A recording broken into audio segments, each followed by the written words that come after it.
Hi there, my name is Sage Hackett, and today I would love to share with you a little bit more about my final presentation titled Hiring Beyond the Checkbox for my nonprofit business class. So to start off, for my introduction, I briefly discuss discovering a passion for the nonprofit sector can be very, very exciting. Even more so when you find yourself in an elevated position where you are able to bring people on to help accomplish your mission and your team.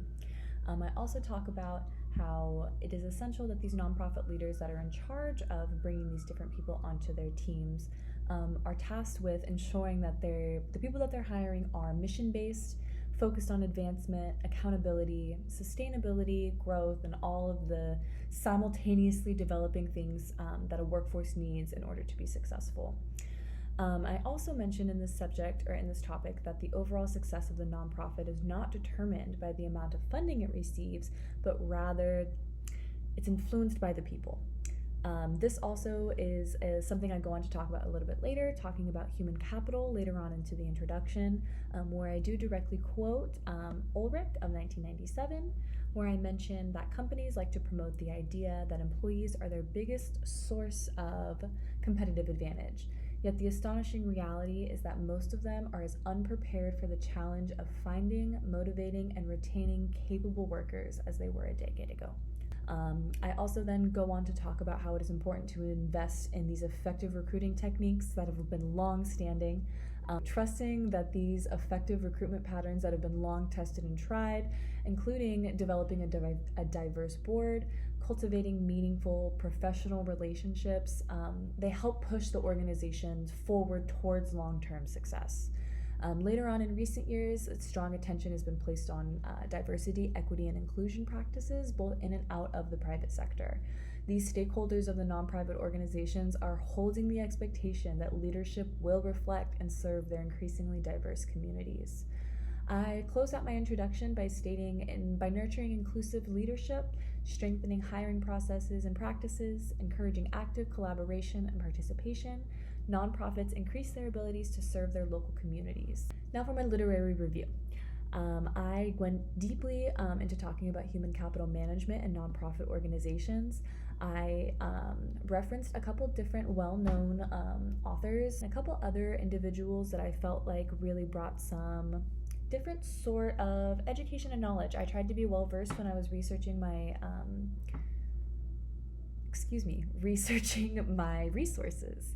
So, into my literary review, I emphasize that making poor hiring decisions can be substantially more costly than waiting to ensure the right candidate gets the job. Rodriguez, Hyman, and Brenner mentioned this, which I believe is in our book. And so deciding that making a poor hiring decision can be substantially more costly than waiting to ensure the right candidate gets the job. When I was researching information to include into my final paper, when I noticed that this was emphasized in our textbook, I was very eager to include it into my literary review. I then later on go into talking about building our board and governance. The board of directors obviously serves as one of the more important leadership roles and structures within a nonprofit organization.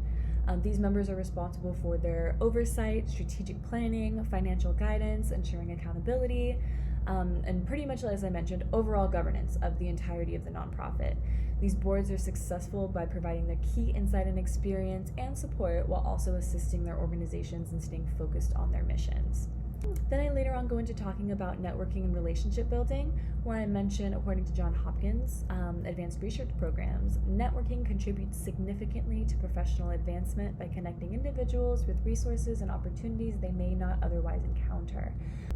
Finally, I go on to talking about diversity, equity, and inclusion and the importance in making it a priority for organizations, especially now with DEI being heavily attacked with our current administrations.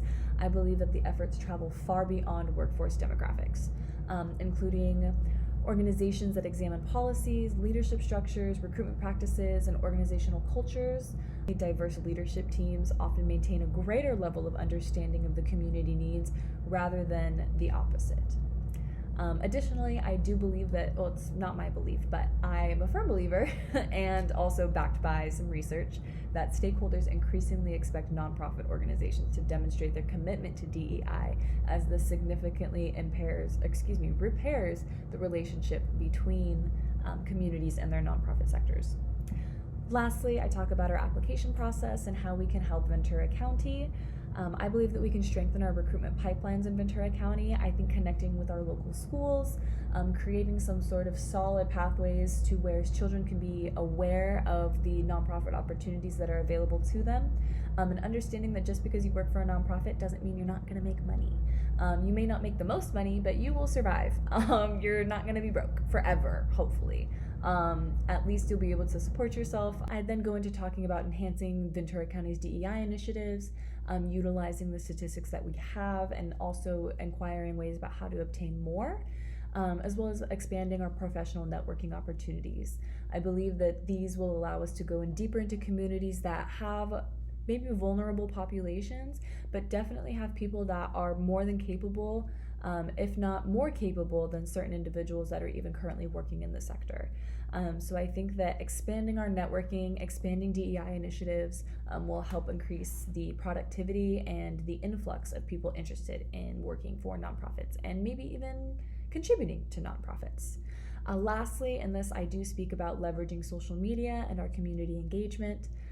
Talking about how social media can be used for various purposes. Ventura County can basically take advantage of this virtually free marketing opportunity to get the word out about their mission statements. So yes, I'm very excited to be finishing writing this paper up, and I hope you all enjoyed.